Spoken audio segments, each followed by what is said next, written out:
लोकसभा चुनाव पर बड़ा खुलासा, हेरफेर से भाजपा ने जीती 79 सीटें।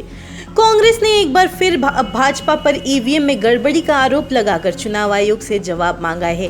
हाल में हुए लोकसभा चुनाव नतीजों पर आए एक विश्लेषण का हवाला देते हुए उन्होंने ईवीएम पर सवाल उठाए हैं। साथ ही बड़े धांधली का दावा किया है कि भाजपा ने 79 सीटों पर हेरफेर से जीत दर्ज की है। दरअसल कांग्रेस नेता संदीप दीक्षित ने शनिवार को नई दिल्ली पार्टी मुख्यालय में संवाददाता सम्मेलन में कहा कि वॉइस ऑफ डेमोक्रेसी नाम की संस्था ने हाल ही में हुए लोकसभा चुनाव परिणामों पर एक विश्लेषण किया है। विश्लेषण के मुताबिक शुरुआती चरण में घोषित आंकड़ों और आखिरी चरण के फाइनल आंकड़ों में अंतर है। बता दें, कांग्रेस नेता ने कहा कि रिपोर्ट में कई तरीकों से विश्लेषण किया गया है, जिसमें दिखाया गया है कि कौन उम्मीदवार कितने अंतर से जीता और कहां वोट प्रतिशत कितना बढ़ा है। संस्था ने कई सीटों पर जीत हार के अंतर का भी व्यापक विश्लेषण किया है और पाया है कि देश में 79 ऐसी सीटें हैं जहां मतदान प्रतिशत बढ़ने से भाजपा का उम्मीदवार मामूली अंतर से जीता है।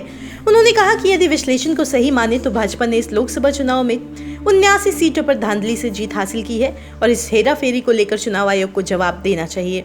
बताते चले, उन्होंने आगे कहा कि वोटिंग मशीनों में गड़बड़ी होती है और सब मानते हैं कि मशीनों में गड़बड़ी है, लेकिन चुनाव आयोग कहता है कि मशीनों में कोई गड़बड़ी नहीं है।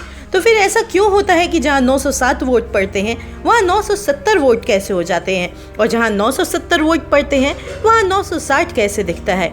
दीक्षित ने जोर देकर कहा कि चुनाव आयोग से हमारा ये कहना है कि वे इस रिपोर्ट पर जवाब दें, क्योंकि संस्था के विश्लेषक के मुताबिक घोषित परिणामों के आंकड़ों और अंतिम मतदान प्रतिशत में बड़ा अंतर है और राष्ट्रीय स्तर पर यह अंतर 4.7% का है।